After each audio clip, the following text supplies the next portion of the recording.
सदगुरु की साजी नवाजी। गुरु प्यारी सात संगत जी, बड़े ही प्रेम और सत्कार से बोलिए धन्यकार जी।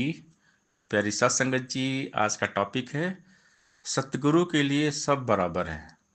सतगुरु के दरबार में सबको एक समान भाव से देखा जाता है। समदृष्टि समभाव, सभी परमात्मा की संतान है। और सतगुरु के दरबार में आने के बाद कहीं पर कोई भेदभाव नहीं रह जाता। सतगुरु सबको प्यार बांटते हैं। सतगुरु प्रेम की मूर्ति होते हैं। सतगुरु जैसा इस दुनिया में और न कोई मीत है। प्रीत जहाँ की झूठी सादो सांची गुरु की प्रीत है। मानव तन की इस जीवन की गुरु के कारण जीत है। गुरु बिना ये जन्म अमूलक यूं ही जाता बीत है। सतगुरु के कारण ही मन में गूंज रहा संगीत है। कई हृदय में गुरु कृपा से गुंगा गाता गीत है। सतगुरु के जैसा कोई मीत नहीं होता, कोई साथी नहीं होता। सच्चा साथी है सतगुरु। सतगुरु प्यारे से जिनका संबंध है, उनके जीवन में आनंद ही आनंद है।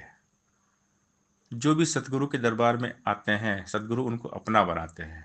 जो आवे तिस कंठ लगावे साईं भलीकार। ये सबका भला करते हैं। सतगुरु सारे जग के दाता होते हैं। सतगुरु भाग्य विधाता होते हैं। सतगुरु के लिए सब बराबर है। सतगुरु के दरबार में आने के बाद हमारी नज़र बदल जाती है, हमारी सोच विचार बदल जाती है। जब तक हम सतगुरु के दरबार पर नहीं आते, तब तक हमारे मन में भेदभाव होता है। जात पात का भेदभाव होता है, अमीरी गरीबी का भेदभाव होता है, ऊंच नीच का भेदभाव होता है। लेकिन जैसे हम सतगुरु के पास आते हैं, सतगुरु हमें निरंकार का ज्ञान देते हैं। ब्रह्म ज्ञान देकर हमारे मन में एकत्व का भाव लेकर आते हैं। और सतगुरु ही बताते हैं सबसे प्यार करो, सभी का सत्कार करो। हमारा दिल बड़ा होना चाहिए, विशालता को धारण करें। सतगुरु की शिक्षाएं जो होती हैं, प्यार वाली शिक्षा है, सत्कार वाली शिक्षा है। तो यहाँ पर कोई भेदभाव नहीं होता। अगर सतगुरु के दरबार में आकर भी हमारे अंदर किसी प्रकार का कोई एक भेदभाव वाली भावना है, तो उसको हम मन से निकालें।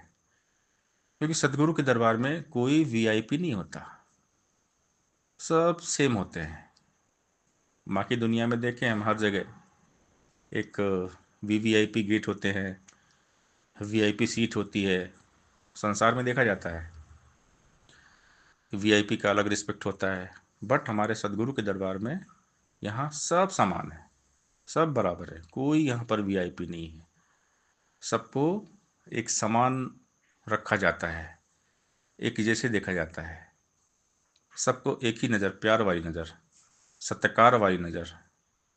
और ये केवल सदगुरु के दरबार में देखने को मिलता है।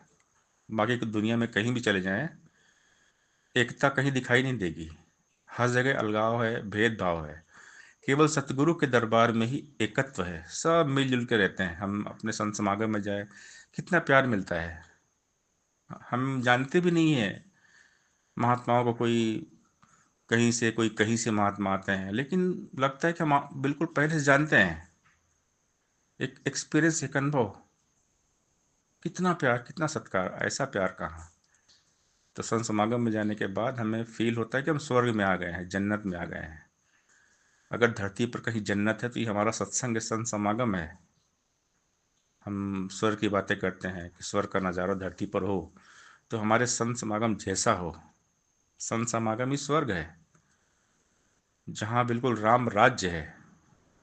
हम पहुँच जाए संत समागम में ना, तो वहाँ से आने का दिल नहीं होता, इच्छा नहीं होती। लगता है ये समागम ऐसा चलता रहे और हम यहीं पर रह जाएं। क्योंकि कोई चिंता नहीं, कोई फिक्र नहीं, कोई टेंशन नहीं। क्योंकि भगवान का दरबार है, ये सदगुरु का दरबार है। तो बंदा बेफिक्र हो जाता है, टेंशन फ्री हो जाता है सत्संग में आने के बाद में, समागम में आने के बाद में। संसार जो है, संसार में तो चिंता परेशानी रहती है। अब संसार को कहते हैं संसार तो नरक है। क्योंकि संसार में क्या है, ईर्ष्या द्वेष है, छल कपट है, भेदभाव है। संसार में स्वार्थ है। तो जहाँ पर स्वार्थ है, छल कपट है, एक दूसरे को लोग परेशान करते हैं, दुख देते हैं, दिल तोड़ते हैं। जहाँ पर अधर्म है, अत्याचार है, पाप है, वही तो नरक है। लेकिन जहाँ पर प्रेम है, सद्भावना है, भाईचारा है, वही तो स्वर्ग है। तो हमारा संत समागम जो है स्वर्ग है। जो सतगुरु के दरबार में आते हैं उनका नसीब जाग जाता है। सतगुरु सारे जग के दाता होते हैं, सतगुरु भाग्य विधाता होते हैं। सतगुरु के चरणों से पावन तीर्थ और स्नान नहीं, बिना गुरु के पश्चिम मानो बन सकता इंसान नहीं। सत्संगत जी प्यार से बोलिए, दान रंका जी।